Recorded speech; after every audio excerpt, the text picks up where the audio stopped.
आओ बच्चे स्टार्ट करते हैं अपना चैप्टर है बच्चा मोशन इन स्ट्रेट लाइन। इसके अंदर सबसे पहली जो लाइन आती है दैट इज मोशन। पहले काम करते हैं 9th क्लास से ही शुरू करते हैं, जहां से हमने ये चैप्टर 9th क्लास में डिस्कस करना शुरू किया था और जहां छोड़ा था बिल्कुल वहीं तक पहुंचेंगे, लेकिन 9th क्लास को फटाफट से रिकैप करते हैं एक बार। ठीक है, मोशन क्या था? मोशन क्या था? क्या क्या डिफरेंस आता है? किस चीज में डिफरेंस आता है? पोजीशन में। अगर किसी ऑब्जेक्ट की पोजीशन चेंज होती है किसके रिस्पेक्ट में? With respect to observer. With respect to observer अगर, और विद रिस्पेक्ट टू टाइम, समय के साथ साथ किसी की पोजीशन बदलती जा रही है। और वहां एक सब्जेक्टिव टर्म है मोशन। सब्जेक्टिव क्यों बोल रहा हूं? सब्जेक्टिव का मतलब समझते हो? किसी के रेफरेंस पॉइंट से सब कुछ बदल जाएगा। अगर अभी हम बात कर रहे हैं, हम सब, तुम सारे बैठे हुए हो, मैं यहां खड़ा हूं, बिल्कुल एक स्टेशनरी पोजीशन पे हैं, क्या हम सब मोशन में हैं? नहीं है। क्यों नहीं है मोशन में? क्योंकि we are not changing our position with respect to each other. तो हम क्या कह रहे हैं कि हम मोशन में नहीं है। लेकिन वहीं पे अगर हम बात करें कि हम कहां पर हैं, हम एक सरफेस पे हैं जो कि अर्थ का सरफेस है। एंड अर्थ का सरफेस है, अर्थ कॉन्टिन्यूसली रोटेट कर रही है। आउट ऑफ अर्थ से कोई हमें ऑब्जर्व करेगा तो हम उसे मोशन में दिखेंगे कि नहीं? तो with respect to each other we are at rest, but with respect to someone else who is watching us, who is observing us from space, we are in motion. तो मोशन एक subjective term है। तुम जब तक reference point नहीं बताओगे, जब तक ऑब्जर्वर फाइनलाइज नहीं करोगे, तब तक हम मोशन को डिफाइन नहीं कर सकते। ये क्लियर है? तो मोशन में change in position with respect to observer और हम समय के साथ साथ that is with respect to time होते रहना चाहिए।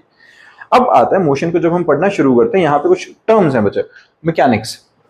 मैकेनिक्स क्या है? The branch of physics which deals with the study of material object. Sorted सी चीज है। Statics, it is the branch of mechanics which deal with the study of material object at rest. Statics से मतलब समझ में आता है जब चीजें रेस्ट पे हैं। काइनेमैटिक्स, काइनेमैटिक है, it is the branch of mechanics which deals with the study of objects in motion without taking into account the factors which causes the motion. Kinematics क्या है? अपनी यूनिट का नाम है। Motion in straight line, motion in plane. अगर इस पूरे chapter के ऊपर तुम ध्यान दोगे ना, अभी जैसे स्टार्ट हो रहा है, धीरे धीरे जैसे जैसे प्रोसीड करेगा, लास्ट में समझना, देखना, हम कहीं पर भी फोर्स के बारे में बात नहीं करेंगे। हम ये नहीं कहेंगे कि कहां से हुआ मोशन। हम कहेंगे एक ऑब्जेक्ट है, मूव कर रहा है, या हमने इनिशिएट कर दिया, उसके बाद काम खत्म। उस फोर्स के इन्फ्लुएंस में एक्सेलरेशन आया, वेलोसिटी आई, रेस्ट पे आया, रिटार्डेशन आया, वो सब कहानी। लेकिन उसका कॉज, वो फोर्स आई कहां से, उसके बारे में हम इंटरेस्टेड नहीं है। दैट इज काइनेमैटिक्स, जिसमें हम सिर्फ किस चीज में इंटरेस्टेड है? मोशन के अंदर, कॉज ऑफ मोशन के अंदर नहीं। That is kinematics. काइनेमैटिक्स के बाद आता है डायनामिक। डायनामिक्स में हमारे पास आ जाता है लॉज ऑफ मोशन, जहां से शुरू हो जाते हैं। वहां हम इंटरेस्टेड हो जाते हैं उन फैक्टर्स के बारे में। मोशन तो पढ़ेंगे ही, साथ में हम उस फैक्टर को कंसीडर करना शुरू करेंगे कि मोशन हो क्यों रहा है। ग्रेविटेशनल फोर्स लग रही है, फ्रिक्शनल फोर्स लग रही है, कोई फोर्स है, उस फोर्स को कंसीडर करना शुरू करेंगे। That is dynamics. सॉर्टेड है, ये सिंपल, तुमसे कोई पूछ नहीं रहा है, बट पता होना चाहिए, हम इन्हीं को पूरे फिजिक्स के अंदर पढ़ने वाले हैं। अब रेस्ट क्या होता है? शुरू करें अगर 9th क्लास वाली टॉपिक अपना। रेस्ट क्या होता है? एक ऑब्जेक्ट रेस्ट पे है अगर वो अपनी पोजीशन चेंज नहीं कर रहा है विद रिस्पेक्ट टू ऑब्जर्वर्स, सीधा सा रेस्ट पे। मोशन, यहाँ एक बहुत बचकाना सा एग्जांपल है, वही 9th क्लास के जो बच्चों को देते हैं। बस में बैठे हुए हैं, 4 लोग बैठे हैं, एक दूसरे के रिस्पेक्ट में सारे हमेशा रेस्ट पे रहेंगे, लेकिन जो कोई बाहर से ऑब्जर्व कर रहा है उसके रिस्पेक्ट में वो ऑब्जेक्ट मूव कर गए।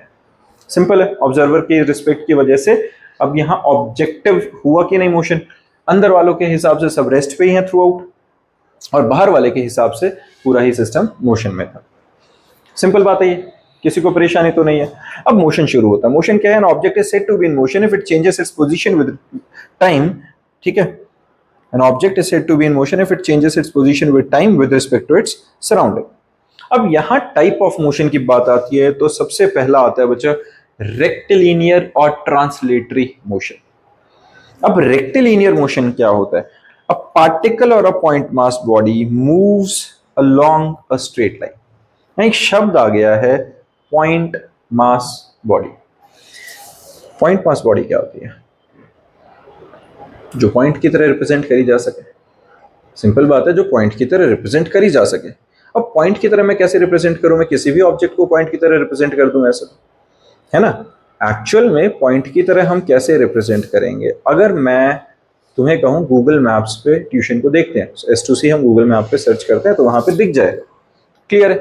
कैसे दिखेगा? अगर मैं उस मैप को जूम आउट करके देख रहा हूं तो एक पॉइंट दिख रहा है, मैं जूम इन करता जाता हूं करता जाता हूं करता जाता हूं, अब मैंने मैप का एरिया क्या कर दिया, जो बहुत बड़ा एरिया था उसको एक छोटे एरिया के रिस्पेक्ट में अब मैं S2C देख रहा हूं।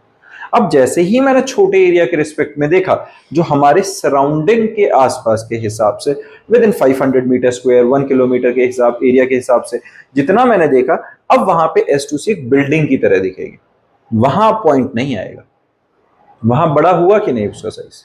अब पॉइंट क्यों नहीं है? अब वहां डायमेंशंस आ गए, अब वो एकदम से 2 डायमेंशनल फिगर बन गया जो अदरवाइज एक पॉइंट था।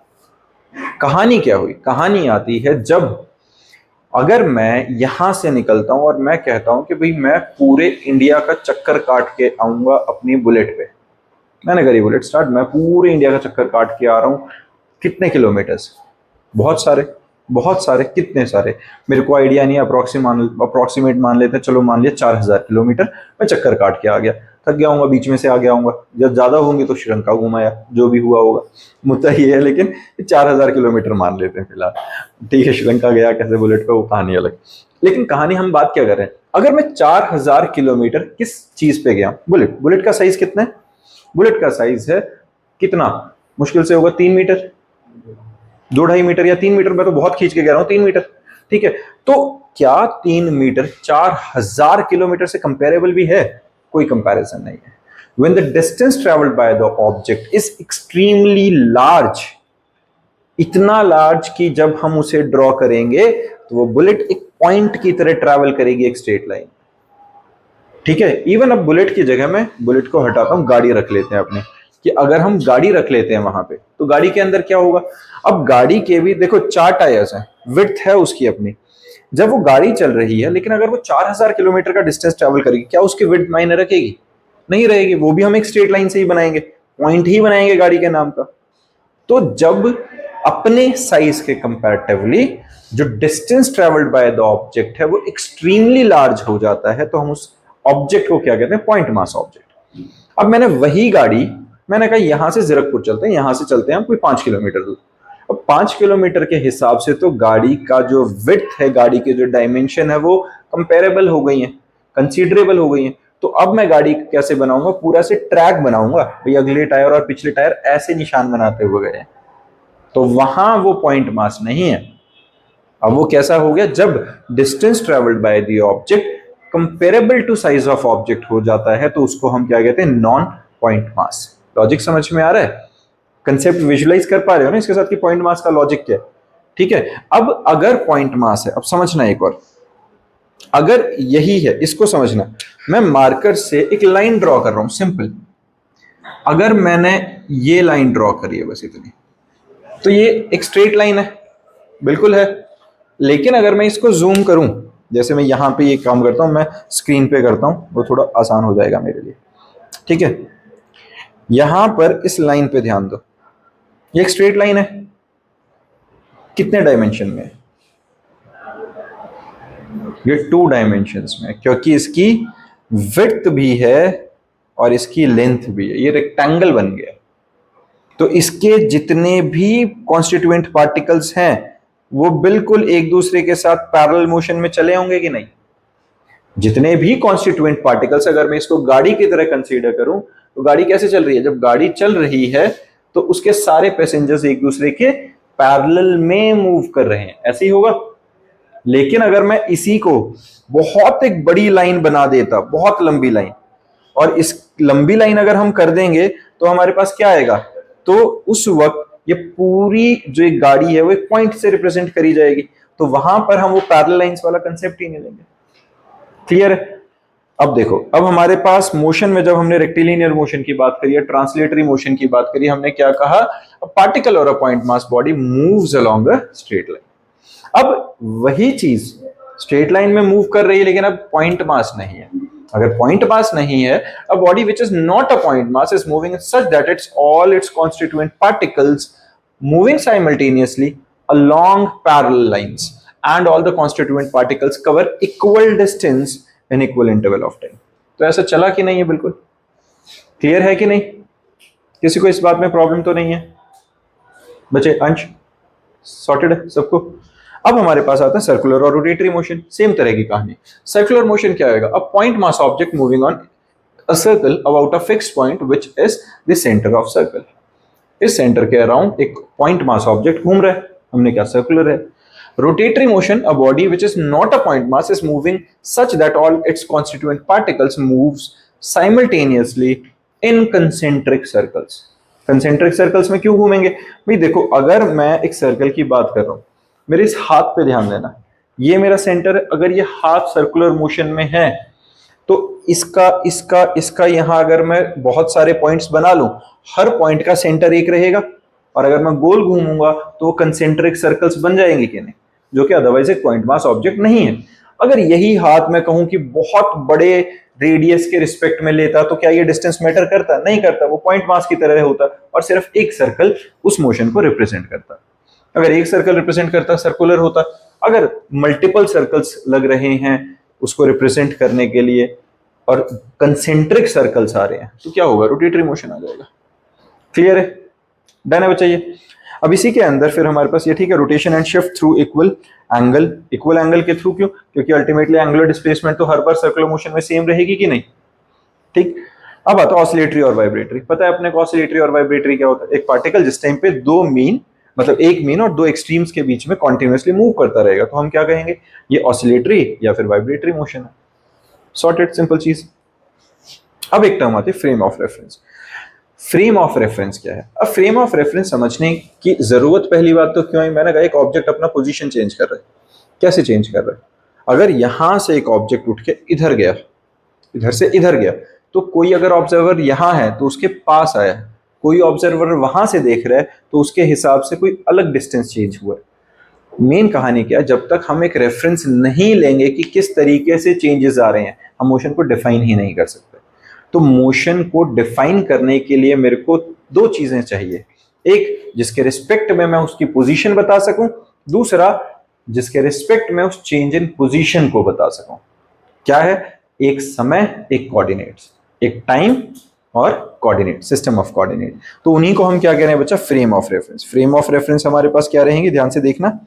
फ्रेम ऑफ रेफरेंस है of a system of coordinate axis attached to an observer having a clock with him or her with respect to which the observer can describe position, displacement, acceleration, etc. of a moving object. Sorted है? ये बात समझ में आई? तो यहां पर एक आता है inertial frame of reference, the one in which Newton first law is obeyed.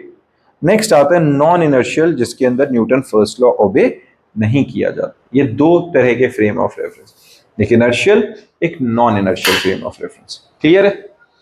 अब आता है स्केलर और वेक्टर क्वांटिटी। स्केलर और वेक्टर, स्केलर अपने को पता है क्या है? 9th क्लास में यही हमने इंट्रोड्यूस किया था। स्केलर क्या था? Something which only have magnitude. ठीक है।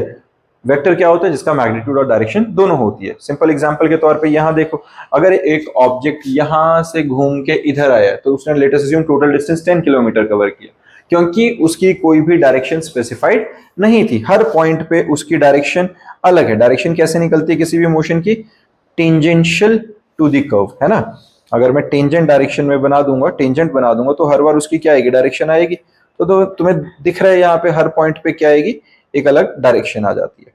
तो हर पॉइंट पे अलग डायरेक्शन है, हमने डायरेक्शन को कंसीडर ही नहीं किया।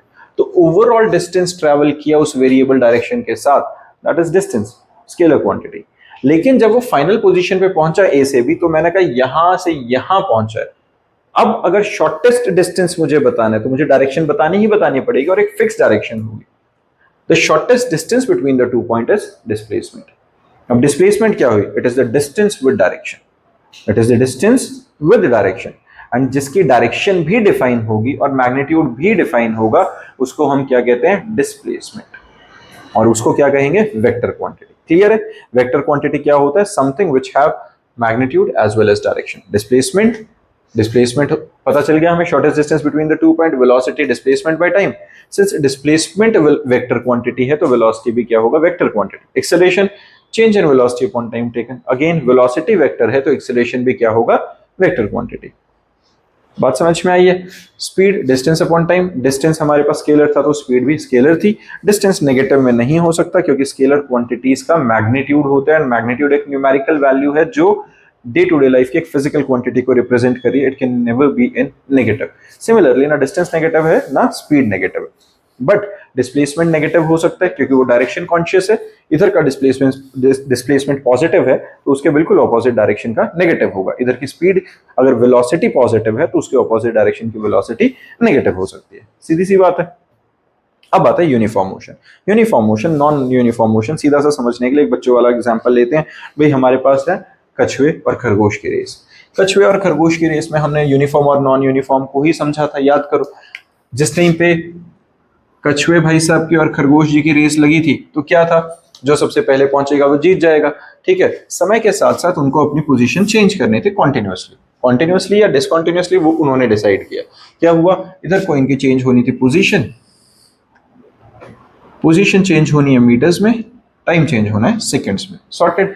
अब सबसे पहले क्या हुआ, जैसे ही रेस स्टार्ट हुई तो अपने पास कौन थे भाई, अपने पास थे खरगोश भाई साहब, बहुत तेज। जैसे ही थोड़ा सा ही समय चेंज हुआ, भाई साहब ने बहुत तेजी दिखाई और एक पॉइंट पे पहुंच गया। अब उसे लगा कछुआ भाई साहब तो बहुत पीछे हैं, तो क्या हो गए, वो देवता जी सो गए। अब वो सो ही रहे। मीनवाइल जो हमारे कंसिस्टेंट परफॉर्मर थे, कौन, कछुआ भाई साहब, धीरे धीरे जैसे जैसे टाइम चेंज हो रहा है वैसे वैसे अपनी पोजीशन चेंज करता गया। बिल्कुल ठीक है, कॉन्टिन्यूसली चल रहे। अब यहां पर जो खरगोश भाई साहब हैं उनकी यहां आके नींद खुली कि अरे कछुआ तो मुझे ओवरटेक कर गया। अब उसने तेज होने की कोशिश करी, पर इतने में वो जो खरगोश भाई साहब है वो रिबन काट चुके थे और वो जीत गया। यहां पर खरगोश भाई साहब ने कछुआ भाई साहब रिबन काट चुके थे। अब देखो यहां पर ये जो ग्रीन लाइन है ये किसकी थी, कछुए की। कछुआ क्या चला था, यूनिफॉर्म मोशन मतलब equal distance travelled in equal interval of time, consistently जिस स्पीड पे शुरू हुआ उसी स्पीड पे चलता गया। Equal amount of distance was covered in equal interval of time, this is uniform motion. जो खरगोश भाई साहब थे उन्होंने क्या किया, अनइक्वल। लेकिन मैंने ये क्यों बनाया इसको समझना। जब खरगोश भाई साहब यहां तक भागे ए से बी पॉइंट तक, ये यूनिफॉर्म मोशन में था, वो बहुत तेज भागा, बहुत तेज। लेकिन उसके बाद भाई साहब बी से सी तक सो गए। बी से सी भी यूनिफॉर्म है, क्यों, इक्वल इंटरवल ट्रैवल कर रहा है इक्वल टाइम में, क्योंकि ट्रैवल कर ही नहीं रहा तो चेंज इन पोजीशन हर बार यूनिफॉर्म है। सी से डी पे फिर तेज भागा, लेकिन A to B uniform, B to C uniform, C to D uniform, लेकिन overall A to D non uniform.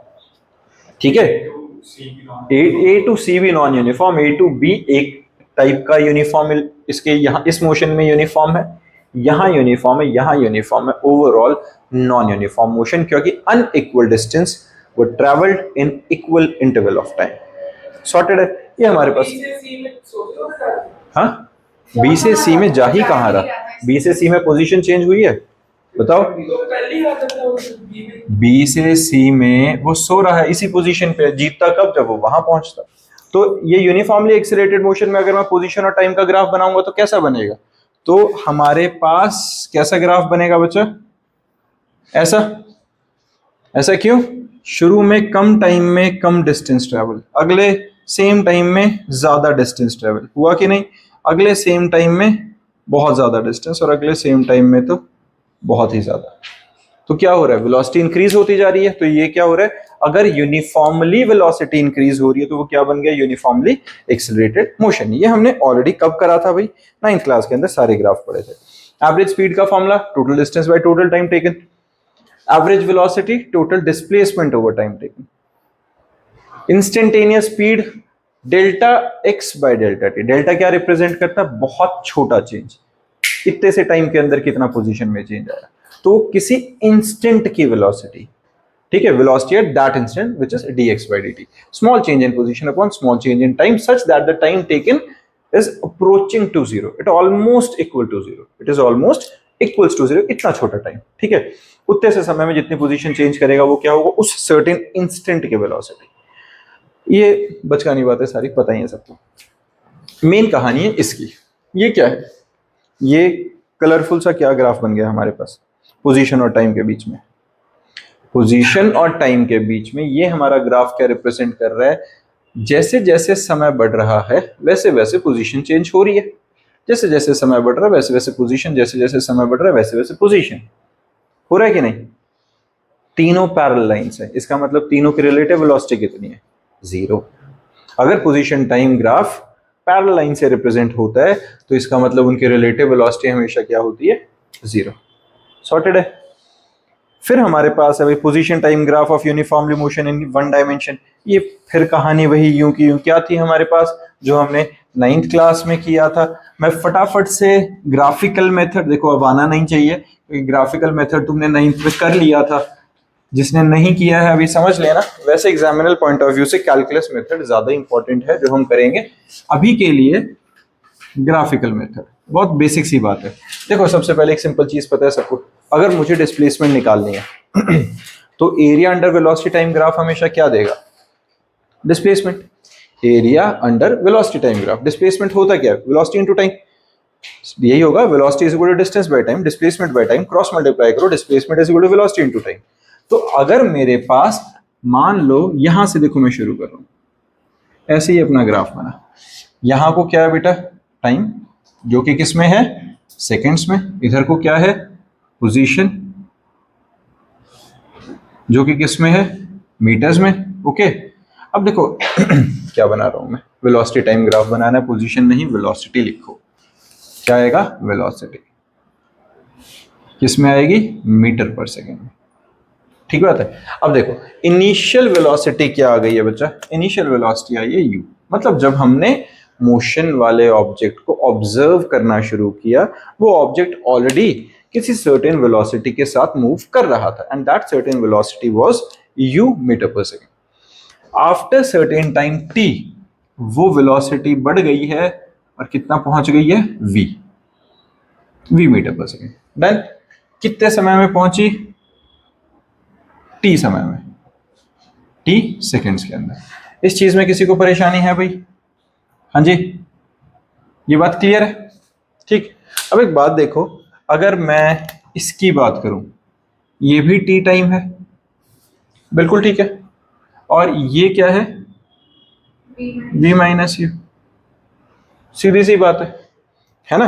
तो टी सेकेंड्स के अंदर अगर मुझे ये पता लगाना है कि ऑब्जेक्ट ने कितना डिस्प्लेसमेंट कवर करी है, कितनी चेंज इन पोजीशन हुई है, तो मैं क्या करूं, मैं इसका एरिया निकाल दूं कि नहीं। पहले हमारे पास क्या होता है भाई, एक्सेलरेशन क्या होता है, change in velocity upon time taken. ये तो सॉर्टेड है, क्लियर है अपने को, acceleration change in velocity upon time taken. अगर मैं एरिया निकालना चाहता हूं, क्यों, एरिया से क्या निकलेगा, हमने अभी क्या बात करी, वेलोसिटी जो होती है it is equal to displacement upon time. अगर मैं टाइम को मल्टीप्लाई कर देता हूं तो मेरे पास डिस्प्लेसमेंट आएगा कि नहीं, क्रॉस मल्टीप्लाई करके। अब इधर देखो, इधर टाइम है ना, इधर टाइम, इधर वेलोसिटी, तो लेंथ इनटू ब्रेथ इस रेक्टेंगल के लिए बना के नहीं, है ना। और इस ट्रायंगल के लिए अगर मैं निकालूं half into base into height, मेरे पास दो ऑप्शंस हैं। मैं वेलोसिटी टाइम ग्राफ में अगर एरिया निकालना चाहता हूं, पहला मैं एरिया ऑफ ट्रेपेजियम लगा दूं, दूसरा मैं area of rectangle plus triangle कर दूं, दोनों से ही निकलेगा। पहले एक काम करते हैं, एरिया ऑफ ट्रायंगल और रेक्टेंगल का निकाल दो। इसका एरिया कितना निकलेगा बच्चा, लेंथ कितनी है, मान लो u, बेस कितना है, ब्रेथ है t, ut आ गया। इसका एरिया कितना निकलेगा, half into base into height कितना है, v माइनस यू। तो s is equal to ut plus half t times v minus u, बिल्कुल ठीक है ना। अब ऊपर से अगर मैं v माइनस यू की वैल्यू निकालूं क्रॉस मल्टीप्लाई करके, तो v माइनस यू 80 बना के नहीं, मैं वैल्यू डाल दूं ये वाली, v माइनस यू को 80 पुट करो, ut plus half t into 80, 80 into T क्या बना, ut प्लस हाफ 80 स्क्वायर। मुबारक हो, इक्वेशन ऑफ मोशन आ गई। एक वहां से थी v is equal to u plus 80, अगर मैं रीअरेंज करूं, ठीक है। एक हमारे पास s is equal to u t plus half 80 square यहां से आ गई। एक और काम करते हैं, अब इसी का मैं एरिया एक और तरीके से कैसे निकालूं, एरिया ऑफ ट्रेपेजियम।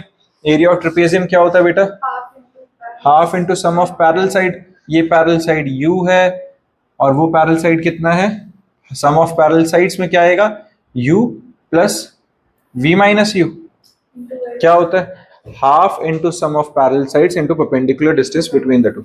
अब एक गड़बड़ है, सॉरी, v माइनस u नहीं, टोटल इस ट्रेपेजियम की पैरेलल साइड क्या है, u और v, u प्लस v हुआ कि नहीं, समझ में आई। हम किसका एरिया निकाल रहे हैं, इस पूरे ट्रेपेजियम का। तो इस पूरे ट्रेपेजियम में एक पैरेलल साइड u है, एक पैरेलल साइड पूरी v थी, तो v plus u into perpendicular distance, perpendicular distance कितना है, t। सॉर्टेड है, क्लियर है बच्चा। अब एक काम करते हैं, t की वैल्यू यहां से अगर मैं निकालू, यहां से t की वैल्यू क्या निकलेगी, v minus u by a डाल दो, half v plus u into t की जगह v minus u by a is equal to s, cross multiply 2as is equal to v square minus v square. मुबारक हो, third equation of motion, simple, ठीक है। तो overall मोटी मोटी बात करें तो सीधा तीन इक्वेशन है, v is equal to u plus 80, s is equal to u t plus half 80 square, v square minus u square is equal to 2as। u initial velocity, v final velocity, s displacement, t time a acceleration. Unit सबको already पता है, system of unit के accordingly हर किसी को distance हमेशा metres में, time हमेशा सेकंड में, acceleration metre per second square के अंदर, डन।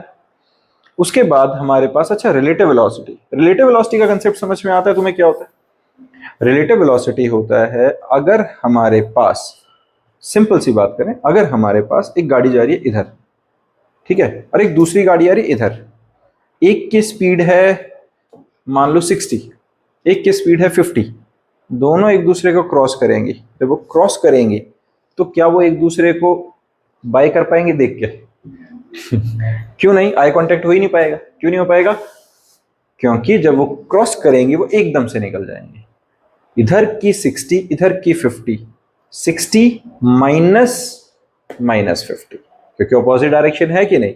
रिलेटिव वेलोसिटी होता है difference in the two velocities, but since ये वेलोसिटी अगर पॉजिटिव है तो ये वाली नेगेटिव हुई कि नहीं, डायरेक्शन ऑपोजिट है, वेलोसिटी है, वेक्टर क्वांटिटी है, डायरेक्शन ऑपोजिट हुई, दोनों को माइनस किया, 60 माइनस ऑफ 50 इज 110, तो ये 110 की रिलेटिव वेलोसिटी के साथ क्रॉस करेंगे। समझ में आई बात। तो ये बात समझ में आ रही है बच्चा कि अगर ऑपोजिट डायरेक्शन में गाड़ियां मूव करेंगी तो रिलेटिव वेलोसिटी क्या हो जाएगी, ऐड हो जाएगी। लेकिन अगर सेम डायरेक्शन में जा रही हैं तो लेट अस अज्यूम एक गाड़ी जा रही है 110 की स्पीड पे, पीछे से दूसरी गाड़ी वाला आ रहा है 120 की स्पीड पे, 110 120 बहुत तेज, लेकिन जब ये ओवरटेक करेगा तो इसे आंखों में आके घूर के बोलेगा मरेगा तो, क्योंकि ओवर स्पीड है, खुद चल रहा है आगे लेकिन ऐसे ही घूर के एटीट्यूड दिखा के जा रहा है। इतना आई कांटेक्ट कैसे कर रहे हैं इतनी तेजी पे, क्योंकि इनकी रिलेटिव वेलोसिटी कितनी है, 120 माइनस 110, सिर्फ 10 किलोमीटर पर आवर की एक्स्ट्रा स्पीड के साथ वो मूव कर रहा है। सेम डायरेक्शन में है तो सीधा माइनस करेंगे, ऑपोजिट डायरेक्शन में है तो ऐड कर देंगे। This is the concept of relative velocity.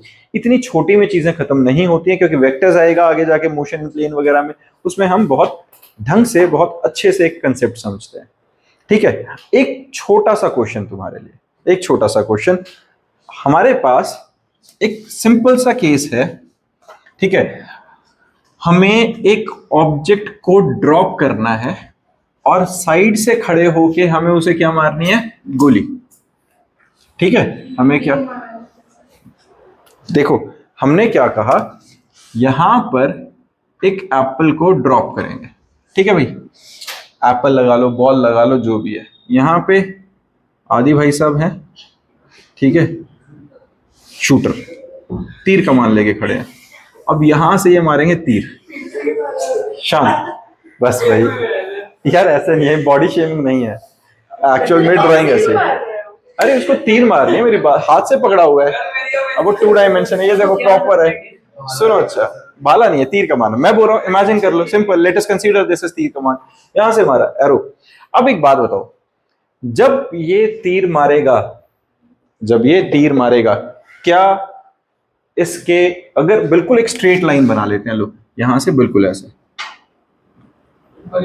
यहां पे, अब ठीक है, बिल्कुल यहां जैसे ही ये तीर मारेगा उसी टाइम पे मान, जैसे ही मैं बॉल ड्रॉप करूंगा उसी टाइम पे तीर मारेगा, ऑब्वियस है। तो क्या ये तीर जाके लगेगी? लगेगी। लगेगी? क्यों नहीं लगेगी? ग्रेविटेशनल पुल के कारण तीर नहीं लगेगी। क्यों? क्योंकि जैसे ही हमने छोड़ा बॉल तो नीचे आ गई और तीर तो ऊपर चलेगी। क्यों? ये तो राम भगवान है, इन पे थोड़ी ना ग्रेविटेशनल पुल लगता है। क्यों नहीं लगेगा भाई?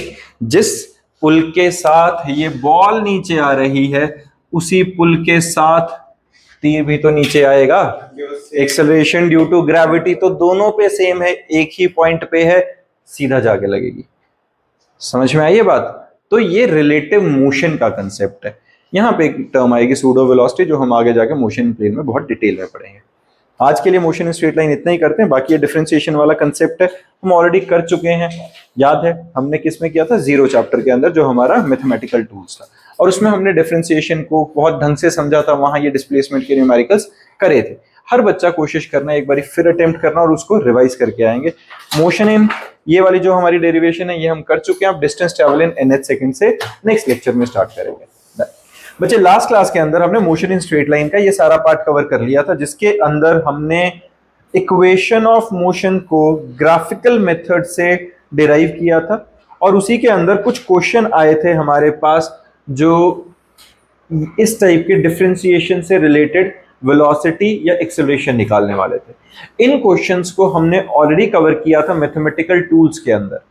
याद है जहां हमने डिफरेंशिएशन किया था, कैलकुलस वाला पार्ट था, उसके अंदर हम इनको कवर कर चुके थे। तो ये इस करके मैंने लास्ट क्लास में अपने इस टॉपिक के साथ कवर नहीं कराए थे। सेम क्वेश्चन थे बिल्कुल। अल्टीमेटली अगर मैं सिंपल तरीके से बताऊं तुम्हें, तो हमारे पास वेलोसिटी होती क्या है बच्चा? अपने पास जो वेलोसिटी होती है वो क्या होती है? वेलोसिटी होती है rate of change of position, समय के साथ साथ होने वाला पोजीशन में बदलाव जो होता है, दैट इज वेलोसिटी। तो डेरिवेटिव ऑफ क्या होगा? Differentiation of position. और पोजीशन किसका फंक्शन होना चाहिए? टाइम का। तो हम विद रिस्पेक्ट टू टाइम उसका डेरिवेटिव कर देंगे तो वेलोसिटी आ जाएगी। और अगर मुझे एक्सेलरेशन निकालनी है, it is dv by dt, rate of change of velocity, ठीक है? या मैं d by dt of v को dx by dt लिख लूं, तो ये हमारे पास double derivative of position component बन जाएगा। डबल डेरिवेटिव ऑफ पोजीशन जो भी हमारे पास वैल्यू होगी, position which is function of time, उसका अगर डबल डेरिवेटिव कर देंगे तो एक्सेलरेशन आएगा, सिंगल डेरिवेटिव में वेलोसिटी आएगी। ये हमने कैलकुलस वाले टॉपिक में ऑलरेडी कवर किया हुआ है। क्लियर है यहां तक? अब आज का जो अपना टॉपिक और इक्वेशन ऑफ मोशन तीनों याद है। s is equal to ut plus half at square, v square minus u square is equal to 2as and v is equal to u plus at। Sorted है। अब अपने पास आता है distance travelled in nth second. Important derivation, आसान। देखो distance travelled in nth second का मतलब क्या हुआ? Distance travelled in nth second. देखो nth सेकंड का मतलब क्या हुआ बच्चे? अगर हम बात कर रहे हैं कि एक ऑब्जेक्ट है, वो A से स्टार्ट हुआ और वो चलते चलते B तक पहुंचा। A से स्टार्ट हुआ, चलते चलते B तक पहुंचा। एग्जाम्पल के तौर पे मान लो A से B तक जाने में उसको लग गए हैं 10 सेकंड। मैंने कहा 10वीं सेकंड में कितना डिस्टेंस ट्रेवल किया। मैं 10 सेकंड्स में इंटरेस्टेड नहीं हूं, मैंने क्या कहा? 10th second. तो अगर मैं A से लेके मान लो C तक की बात कर रहा हूं और 9 सेकंड्स का टाइम लग रहा है A से C तक, तो जो 10th सेकंड है उसमें कितना डिस्टेंस ट्रेवल हुआ? CB के इक्वल हुआ कि नहीं? This is the distance travel in nth second.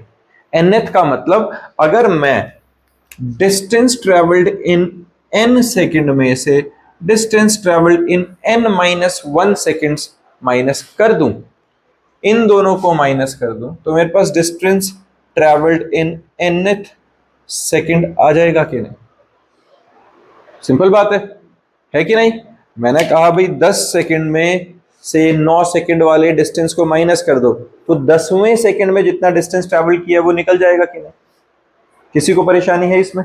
ये बात समझ में आई है कि हमारे पास डिस्टेंस कैसे निकल रहा है? जितना डिस्टेंस हमने n सेकेंड्स में से किया है, उसमें से n-1 सेकेंड्स का डिस्टेंस माइनस करो तो that will be the distance travelled in nth second. और एक और चीज समझना, ये है distance travelled in nth second. nth मतलब कोई एक सेकेंड, 10वीं 11वीं 20वीं कोई भी, है ना, 19th सेकेंड में, 18th second, with in 1 second जितना डिस्टेंस ट्रैवल किया। डिस्टेंस ट्रैवल्ड इन 1 सेकेंड क्या होता है? वेलोसिटी। तो हम बात डिस्टेंस की जरूर कर रहे हैं, बट सिंस ये 1 सेकेंड में डिस्टेंस ट्रैवल किया है तो इसकी जो डायमेंशन निकलेगी वो क्या निकलेगी? वेलोसिटी के बराबर। ठीक है, डायमेंशन क्या निकलेगी? m0 l t-1। क्लियर है? ये यूनिट्स एंड डायमेंशन के अंदर हमने ये क्वेश्चन किया भी था, जिसके अंदर हमने distance travel in nth second को डायमेंशनली चेक किया था कि वो फॉर्मूला ठीक है कि नहीं। क्लियर है? और स्टार्ट करते हैं। देखो सीधा सा मैं स्क्रीन पे एक बता रहा हूं, बहुत सीधी सी चीज है। Distance travel in n second के लिए क्या रहेगा? डिस्टेंस का फॉर्मूला क्या होता है बेटा? ut plus half at square, यही होता है, ut plus half at square. t क्या यहाँ पे? n, ये आ गया एक्सीलरेशन, u आ गया इनिशियल वेलोसिटी। अब distance travel in n-1 second में t की जगह n-1 सब्स्टिट्यूट हुआ, वही ut प्लस हाफ। क्लियर बच्चा? मैंने क्या किया? t की जगह n-1 सब्स्टिट्यूट कर दिया। अब हमारे पास formula ut plus half at square के अंदर जब n-1 पुट किया तो सिंप्लीफाई करना है सिर्फ, और तो कुछ नहीं करना। Distance travelled in nth second is equal to difference of these two distances. Simple value substitute करी, a माइनस बी का होल स्क्वायर तुम्हें खोलना आता है, ब्रैकेट ओपन करना तुम्हें आता है, सॉल्व करते जाएंगे, जो कटेगा वो कट गया, जो बचा वो क्या आया? dn is equal to u plus a by 2 times 2n minus 1। dn is equal to u plus a by 2 times 2n minus 1। u initial velocity, a acceleration, n क्या है? टाइम। क्लियर है? Dimension निकालोगे तो dimension में u क्या है? Velocity. वैसे तो देखो साफ ही पता चल रहा है, by the principle of homogeneity भी हम बात करें, दो चीजों को अगर हम ऐड कर रहे हैं तो सिर्फ तभी ऐड हो सकते हैं जब इसका और इसका डायमेंशन सेम होता है। एंड यही वैल्यू अगर इससे इक्वेट हो रही है तो इन दोनों का डायमेंशन सेम होना चाहिए, और इसका डायमेंशन क्या होता है? u का lt-1। So distance travel in nth second ultimately क्या होती है? वेलोसिटी। डन है? क्लियर बात है बच्चा? क्लियर है बच्चा? Distance travel in nth second का डायमेंशन सबको समझ में आ गया? सिंपल चीज थी। अब हमारे पास एक सिंपल सा क्वेश्चन है, एक अटेम्प्ट करते हैं। चलो इसे, बहुत ज्यादा बेसिक है वैसे तो। इसके अंदर क्या? A particle having initial velocity 5 metre per second, क्या गिवन है? u moves with a constant acceleration 2 metre per second square, क्या आ गया? Acceleration for a time 10 seconds, t की value 10 seconds. Along a straight line, find the displacement of the particle in the last 1 second and the total distance traveled in 10 second। क्या क्या निकालना है? Distance travel in 10 second and distance travel in 10th second। दो चीजें हैं। Distance travel in last second मतलब 10th second में, और मेरे पास distance travel in nth second का भी तो फॉर्मूला हमने निकाला ही है, u plus a by 2 into 2n minus 1। Initial velocity given है, एक्सेलरेशन गिवन है, n की वैल्यू गिवन है, डायरेक्ट डालेंगे, distance travel in nth second निकल जाएगा कि नहीं। और अगर टोटल डिस्टेंस निकालना है तो ut plus half at square है अपने पास, उसके अंदर वैल्यू डालेंगे, डायरेक्टली हमारे पास आंसर मिल जाएगा। समझ में आया? बहुत ज्यादा बेसिक सा था। इसी से रिलेटेड कुछ बहुत आसान क्वेश्चंस हैं, लेकिन एक काम करते हैं, एक क्वेश्चन अटेम्प्ट करते हैं, ये थोड़ा सा बेटर है। वैसे तो सही बताऊं बहुत डिफिकल्ट नहीं है, लेकिन क्वेश्चन अच्छा है, इसी को डिस्कस करेंगे, इससे ज्यादा तो कुछ कॉम्प्लेक्स है नहीं। बाकी फिर भी किसी को लगेगा तो पूरे क्वेश्चन अटेम्प्ट करके नेक्स्ट क्लास में डाउट्स हम ले लेंगे। यहां इस क्वेश्चन को देखो बच्चा, जो सेकंड एग्जांपल है, इस क्वेश्चन में हमारे पास क्या है, ध्यान से देखो। A particle moves along a circle of radius r. It starts from A and moves in anti-clockwise direction. Calculate the distance traveled by the particle। क्या हुआ? यहां से एंटी क्लॉकवाइज डायरेक्शन में वो घूम रहा है, डिस्टेंस ट्रैवल मुझे निकालना है फ्रॉम ए टू बी, ए से बी तक का डिस्टेंस। ये क्या बनेगा? ए से बी तक का डिस्टेंस कैसे निकालोगे? ए से बी तक का डिस्टेंस निकालना है। डिस्टेंस कैसे निकाला? डिस्टेंस क्या होगा? सर्कमफ्रेंस। लेकिन ए से बी तो पूरा नहीं है, तो क्या बनेगा? Arc, length of arc. Formula क्या होता था? Theta by 360 into 2 pi r, और इस केस में थीटा कितना है? 90 डिग्री, है ना? या फिर कहो 1/4 ऑफ सर्कमफ्रेंस। यही बना के नहीं? सीधी बात है, ये क्या बना? 1/4 ऑफ सर्कमफ्रेंस। डिस्टेंस आ गया सीधा फ्रॉम ए टू सी। अब ए से सी का डिस्टेंस हाफ सेमी सर्कल का, है ना, half of circumference. A to D, A से डी तक, जो हमारे पास डी है ये नीचे यहाँ पे ए से डी तक, ए से डी तक के लिए क्या करोगे बच्चा, थर्ड फोर्थ हो जाएगा, है ना, ए से डी तक सीधा। और फिर बोला है इन वन कंप्लीट रेवोल्यूशन, पूरे कंप्लीट रेवोल्यूशन में कितना बनेगा, 2 पाई आर, सीधी बात है ये भी। अब मेन कहानी क्या आती है, calculate the magnitude of displacement in each case. अब मुझे जब डिस्प्लेसमेंट निकालनी है तो चीजें बदल जाएंगी। क्या बदलेगा, डिस्प्लेसमेंट के केस में ए से बी तक डिस्प्लेसमेंट क्या है, ये the shortest distance between the 2 point. तो ये कैसे निकलेगा, ये कैसे निकलेगा बताओ, पाइथागोरस, ये रेडियस है, ये रेडियस है, तो ये क्या निकलेगा, √2r, a square plus b square under the root, simple. यहां से जब वो सी पे पहुंचा तो डिस्प्लेसमेंट कितनी हुई है, डायमीटर, सीधा सा। यहां से जब वो डी पे पहुंचा तो डिस्प्लेसमेंट कितनी है, तो डिस्प्लेसमेंट कितनी है, जब वो डी पे पहुंचा तो ये बनेगी नहीं, फिर से √2r। और जब वो पूरा एक रेवोल्यूशन कंप्लीट करके वापस ए पे आ गया तो डिस्प्लेसमेंट क्या है, 0, सॉर्टेड। तो दिख ही रहा है कि लेवल नहीं है बहुत, ऐसा नहीं है कि बहुत डिफिकल्ट क्वेश्चन है। हाँ, कुछ न्यूमेरिकल्स में जहां तुम्हें थोड़ा लगेगा कि डिफिकल्ट है तो वहां पे क्या होगा, मेनली तुम्हारा आंसर मैच कब नहीं करता है, जब तुम यूनिट्स में उलझ जाते हो। अपना सिंपल कंसेप्ट क्या है भाई, सारा कुछ सिंगल सिस्टम ऑफ यूनिट्स में होना चाहिए। टाइम सेकंड्स में, acceleration metre per second square में, वेलोसिटी मीटर पर सेकंड में, है ना, और डिस्टेंस मीटर्स में।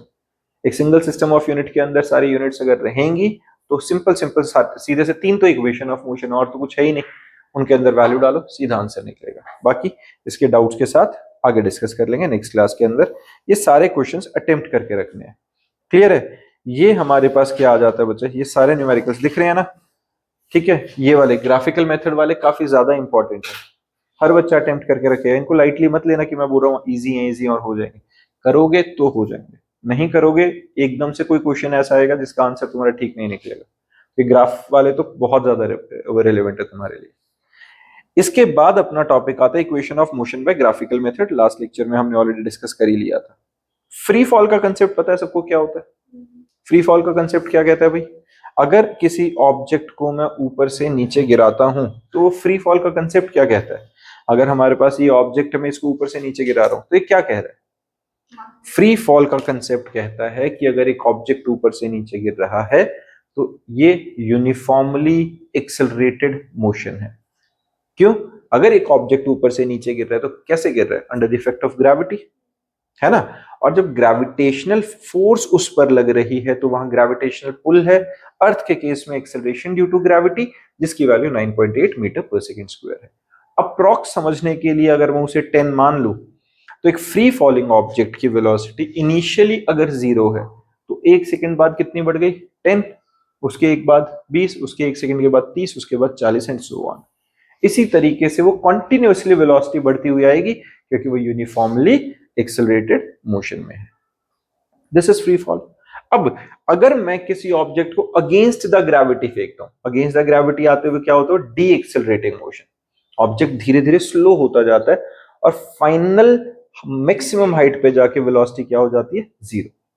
तो एक्सेलरेशन क्या है उसमें, -g, हाईएस्ट पॉइंट पे वेलोसिटी क्या है, 0, और उसके बाद वो वापस एक्सेलरेट होना शुरू करेगा। ये बात ठीक है। एक रिलेशन क्या होता है, जब मैं ऑब्जेक्ट को ऊपर उछालूं तो जितना टाइम उसे ऊपर जाने में लगेगा उतना ही एग्जैक्ट टाइम उसे नीचे आने में लगेगा। जितनी वेलोसिटी के साथ मैं इनिशिएट करूंगा उतनी ही वेलोसिटी के साथ वो नीचे आके गिरेगा। ये पॉइंट ठीक है, क्लियर है। अब इन्हीं के बेसिस पे और एक और, अगर object, if the downward direction is taken as positive and object is released from rest, ऊपर से मैंने नीचे गिराया है, u0 acceleration due to gravity g के बराबर, जो कि 9.8 metre per second square, height आ गई है जो s से लिखा है। तो ये जो डिस्टेंस है v square minus u square is equal to 2as वाली इक्वेशन में सब्स्टिट्यूट कर दूं तो कोई दिक्कत है। v क्या है हमें निकालना है, u इनिशियल वेलोसिटी 0, a क्या है g, s जिस हाइट से हमने उसे गिराया, h लिख लो या s लिख लो। तो यहां से v की value under root of 2gs आया कि नहीं, समझ में आई।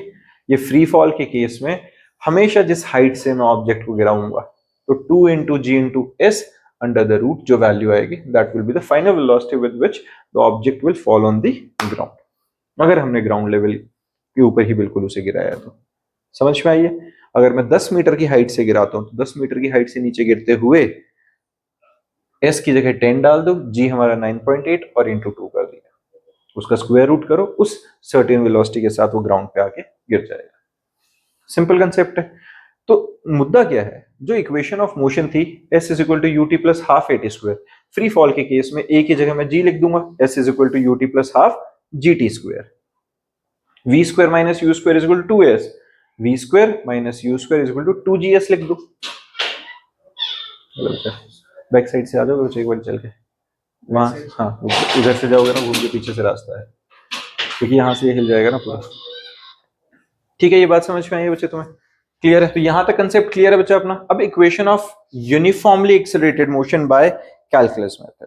देखो हमने जो ग्राफिकल मेथड किया वो 9th क्लास में हम करते थे, अब जो है वो है कैलकुलस मेथड, जो हमने इंटीग्रेशन डिफरेंशिएशन सीखी थी कौन से चैप्टर के अंदर, मैथमेटिकल टूल्स के अंदर। जिस बच्चे ने किसी ने मैथमेटिकल टूल्स का कंसेप्ट मिस किया था उसकी पूरी प्लेलिस्ट है, प्लीज जाके देख लेना, क्योंकि कैलकुलस नहीं आएगा तो फिजिक्स में थ्रू आउट परेशान रहोगे। तो एक छोटा सा लेक्चर है 30-40 मिनट का, एटलीस्ट कैलकुलस वाला पार्ट तो बहुत ज्यादा जरूरी है तुम्हारे लिए, ठीक बात है। अब देखो equation of uniformly accelerated motion by calculus method. Calculus method में हम क्या लगाते हैं बच्चा, इंटीग्रेशन और डिफरेंशिएशन। डिटेल्ड वही जीरो चैप्टर से जाके मैथमेटिकल टूल से देखेंगे।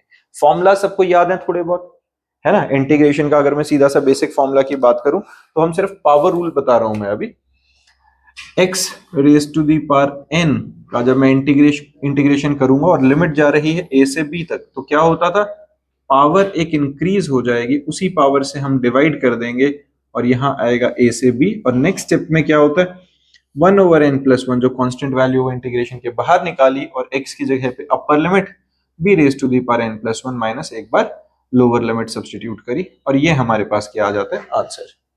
ये किसके लिए था, सिंपल सी इंटीग्रेशन के लिए। जब यहां कुछ और नहीं किया है मैंने, ना तो मैंने ट्रिग्नोमेट्री का बताया है, इंटीग्रेशन इतने में खत्म नहीं होती है, लेकिन काम चलाने के लिए ये सबसे इंपॉर्टेंट फॉर्मूला शुरू में। ऐसे ही अगर मैं डिफरेंशिएशन करता हूं तो डिफरेंशिएशन में पावर रूल क्या कहता है बच्चे, n(x raise to the power n-1). ये इंटीग्रेशन का बिल्कुल उल्टा है, क्योंकि इंटीग्रेशन को कहते ही एंटी डेरिवेटिव है, ठीक है।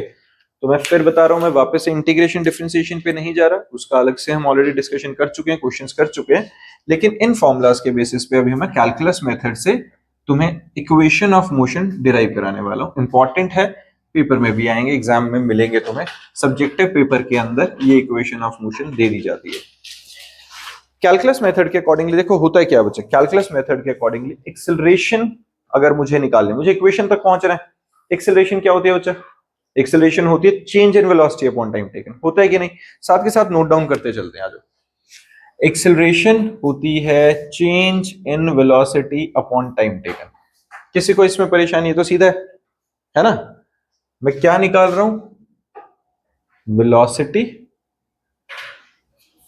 Time relation. Velocity time relation में सबसे पहले मैंने यूज किया एक्सेलरेशन को, एक्सेलरेशन है change in velocity upon time taken, sorted है। मैं क्रॉस मल्टीप्लाई कर देता हूं, तो acceleration into dt is equal to dv, ये भी ठीक है, a into dt is equal to dv, कुछ अलग नहीं किया है मैंने, है ना। अब एक्सेलरेशन जो है वो dt इंटू dv की टर्म्स में बिल्कुल सॉर्टेड सा है। अब मैं काम करूं, यूनिफॉर्मली एक्सेलरेटेड मोशन है, अगर क्या है यूनिफॉर्मली एक्सेलरेटेड मोशन, तो क्या एक्सेलरेशन चेंज करेगा, नहीं करेगा, एक्सेलरेशन तो कांस्टेंट रहेगा।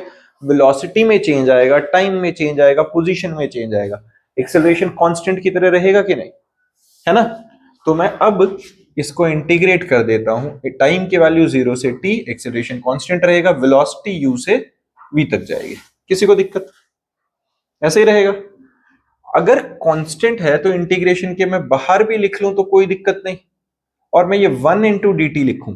अब मैं 1 इंटू डी टी क्यों लिख के दिखा रहा हूं, क्योंकि 1 को मैं अगर t की पावर 0 लिखूं, क्योंकि मैंने अभी तुम्हें पावर रूल समझाया था, तो t की पावर 0 anything raise to the power 0 क्या होता है 1, और यहां मैंने t ही क्यों लिखा, क्योंकि जिसके रिस्पेक्ट में इंटीग्रेशन करना है वो होना चाहिए यहाँ पे, डन है। ऐसे ही यहां पर dv के रेस्पेक्ट में इंटीग्रेशन है तो v की पावर 0 लिख लेते हैं u से भी। पावर रूल लगाएं दोनों साइड, a t की पावर 0 क्या होगा, t की पावर, मैं यहां पावर रूल लिख रहा हूं जिसको अभी भी कंफ्यूजन है, साथ के साथ वैल्यू डाल के देखना क्या होगा, x की power n+1 by n+1, upper limit और लोअर लिमिट तो हम डाल लेंगे। तो t की पावर 0+1 1 अपॉन 1 होगा कि नहीं, तो अपॉन 1 लिखने की जरूरत नहीं, पावर 1 लिखने की जरूरत नहीं, और लिमिट डलेंगी 0 से t। यहां पे v की पावर 0+1 अपॉन 1 ये बना, और ये क्या बना, u से v। अब क्या होती है नेक्स्ट स्टेप, एक बार अपर लिमिट डलेगी और एक बार लोअर लिमिट डलेगी। a into t minus 0 is equal to v minus u। तो क्या बना, at is equal to v minus u और v is equal to u plus at। This is velocity time relation. किसी को परेशानी समझ में आई है बात? ये जो t की पावर 0 v की पावर 0 वाला ड्रामा है, ये सिर्फ इसलिए करके दिखाया है मैंने कि तुम्हें समझ में आ जाए। तुम एग्जाम में कर रहे हो तो इसके बाद डायरेक्टली स्टेप पे पहुंच सकते हो, कोई ये बीच वाली स्टेप करने की जरूरत नहीं होती है। बट इन केस तुम्हें समझ में ना आए और तुम कर दो तो कुछ गलत नहीं है इसमें, ठीक है। ये इसके बाद आता है डिस्टेंस टाइम रिलेशन। देखो अब आता है बच्चा डिस्टेंस टाइम रिलेशन, साथ के साथ नोट डाउन करेंगे, साथ के साथ इंटीग्रेशन खुद करते चलेंगे। डिस्टेंस टाइम रिलेशन, हाँ जी बेटा, ठीक है, फॉर्मूला लिख रहे हो अभी ये, ठीक है। देखो डिस्टेंस टाइम रिलेशन में हमारे पास क्या होता है बच्चा, डिस्टेंस को वेलोसिटी के साथ अगर मुझे रिलेट करना है तो कैसे करूं, वेलोसिटी क्या होती है, dx बाई dt होती है कि नहीं, v is equal to dx by dt होता है। Change of position with respect to time taken is velocity, cross multiply करें तो dx की वैल्यू क्या आएगी, v dt, बिल्कुल ठीक है ना, dx की वैल्यू क्या आएगी, v dt। अब v जो होता है वो क्या होता है, u प्लस at। मैं ऐसा क्यों लिख रहा हूं, क्योंकि v तो खुद एक वेरिएबल है, तो मेरे को वेलोसिटी को टाइम की टर्म्स में लिखना है। जब तक वो उस dt के रिस्पेक्ट वाले फंक्शन की टर्म्स में मैं नहीं लिखूंगा तो वेरिएबल का मैं इंटीग्रेशन नहीं कर सकता। तो मैंने क्या किया, v को मैंने u प्लस at लिखा। अब उससे फायदा क्या होगा, उससे फायदा होगा, u क्या होता है, कांस्टेंट इनिशियल वेलोसिटी है, a क्या है, कांस्टेंट एक्सेलरेशन है, यूनिफॉर्मली एक्सेलरेटेड मोशन है तो एक्सेलरेशन तो चेंज कर ही नहीं रहा, और साथ में है t जिसके रिस्पेक्ट में मैं इंटीग्रेट कर ही रहा हूं, जिसपे सीधा पावर रूल लग सकता है। समझ में आई ये बात, ये लॉजिक समझ में आ रहा है, मैं v equal to u plus a t क्यों पुट कर रहा हूं। अब हम क्या कर दें, इंटीग्रेट, कहां से कहां, जैसे जैसे टाइम बदल रहा है हमारी पोजीशन x नॉट से x तक जा रही है और टाइम जा रहा है 0 से t तक।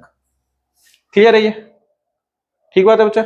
इनिशियल पोजीशन से फाइनल पोजीशन के बीच में डिस्प्लेसमेंट का इंटीग्रेशन और टाइम का इंटीग्रेशन 0 से t के बीच में, लिमिट्स क्लियर है। अब जब मैंने इसका इंटीग्रेशन किया, जैसे मैंने अभी यहाँ x की पावर 0 लिख के दिखाया था, मैं वो लिख के नहीं दिखा रहा, ये समझ रहे हो कि 1 इंटू डी एक्स है, 1 का इंटीग्रेशन सिंपल x बनेगा x नॉट से x।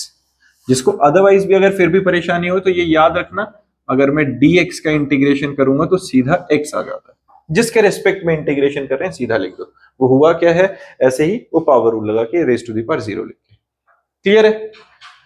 x और यहां पे क्या बना, आप देखो u का इंटीग्रेशन क्या आएगा, u इंटू टी प्लस, इस पे ध्यान देना, a कांस्टेंट t की पावर 1 है तो पावर रूल लगेगा क्या होगा, t की पावर 1 प्लस 1 2 डिवाइडेड बाय 2। किसी बच्चे को इसमें दिक्कत है, हाफ एटी स्क्वायर में समझ कोई प्रॉब्लम आई है किसी को, ये कैसे आया है, at एक कांस्टेंट था, t का इंटीग्रेशन टी स्क्वायर बाय 2 बना कि नहीं, पावर रूल लगाया, t की पावर 1 1 प्लस 1 2 बाय 2, डन है। मैं बार बार बता रहा हूं भाई, इंटीग्रेशन नहीं आएगी तो फिजिक्स में बहुत परेशान रहोगे। मैथमेटिकल टूल्स वाला लेक्चर, कैलकुलस वाला स्पेशली देख लेना, ऑनलाइन देखोगे इसी लेक्चर के डिस्क्रिप्शन में भी मैं लिंक दे दूंगा, बट चैनल पे जाके देख लेना। अगर इंटीग्रेशन डिफरेंशिएशन नहीं आएगी तो पूरी +1 +2 बहुत परेशान रहने वाले हो। बहुत ज्यादा ऐसा नहीं है कि तुम्हें बहुत कोर में जाके डिफरेंशिएशन करनी है। हमने मैथमेटिकल टूल्स जब किया था मैंने तब भी बताया था, मैं सिर्फ उतनी मैथ्स करा रहा था उस टाइम पे तुम्हें जितनी फिजिक्स के लिए जरूरी है, अदरवाइज डिफरेंशिएशन अपने आप में 1.5 महीने 2 महीने के टॉपिक है मैथ्स के हिसाब से, तो उतना नहीं, जितना फिजिक्स में रिक्वायर्ड है उतना कराया हुआ है मैंने। ठीक है, तो देख लेना सारे।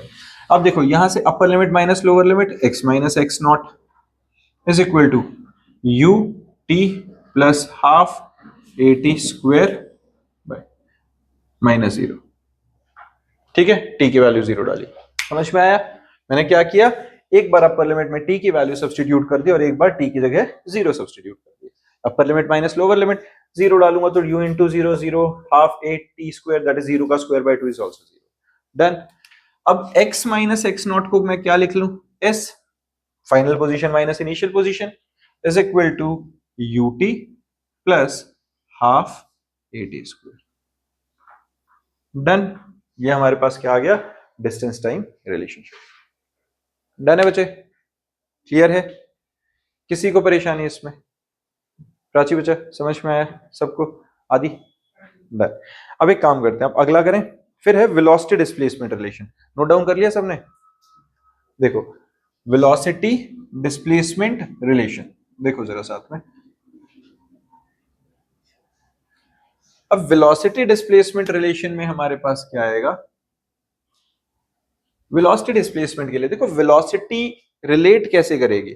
वेलोसिटी क्या होती है, change in position upon time taken. बिल्कुल ठीक है ना? वेलोसिटी डिस्प्लेसमेंट रिलेशन में अगर मैं लिखूं, वेलोसिटी होती है dx by dt, सॉर्टेड है। हमें इक्वेशन ऑलरेडी पता है, कौन सी थी, v square minus u square equal to 2s। पहुंचना वहां तक है, एक्सेलरेशन इंट्रोड्यूस करना है बीच में। मैं क्या करूं, एक्सेलरेशन, क्योंकि देखो मैं अगर डायरेक्ट क्रॉस मल्टीप्लाई भी करूं, v वेरिएबल है, t वेरिएबल है, x वेरिएबल है, इतने वेरिएबल्स का तो मैं इंटीग्रेशन कर ही नहीं सकता। मुझे अल्टीमेटली घुमा फिरा के क्या लाना है, सिंगल सिंगल वेरिएबल्स की टर्म्स में लाना है। तो एक्सेलरेशन अगर मैं लिखूं तो change in velocity upon time taken होता है कि नहीं, होता है, बिल्कुल क्लियर है। अब मैं एक स्टेप करता हूं, यहां पर मैं dx से मल्टीप्लाई और dx से डिवाइड कर देता हूं। मैंने क्या किया, dx से मल्टीप्लाई और dx से डिवाइड कर दिया। किसी को दिक्कत? ठीक है। अब dx और dt को इकट्ठा लिखा, क्या आया, dv बाई dx अलग और dx बाई dt अलग, and it is equal to acceleration. कोई दिक्कत? मैंने क्या किया, जो हमारे पास ये dx और dt था इनको अलग से लिख दिया, रीअरेंज किया, कुछ खास तो किया नहीं है। ये करके मुझे फायदा क्या मिला, ध्यान से देखो, वेलोसिटी की वैल्यू आ गई कि नहीं है, आई कि नहीं, dx बाई dt क्या आ गया, वेलोसिटी आ गया। तो एक्सेलरेशन आ गया है velocity into change in velocity upon position. Cross multiply कर दो, a into d x is equal to v into dv। दोनों तरफ सिंगल सिंगल वेरिएबल, एक तरफ पोजीशन एक तरफ वेलोसिटी, एक्सेलरेशन तो कांस्टेंट है, इंटीग्रेट कर देते हैं। ठीक है, पोजीशन कहां से कहां चेंज हो रही है, x नॉट से x तक। वेलोसिटी कहां से कहां चेंज हो रही है, इनिशियल वेलोसिटी से फाइनल वेलोसिटी तक।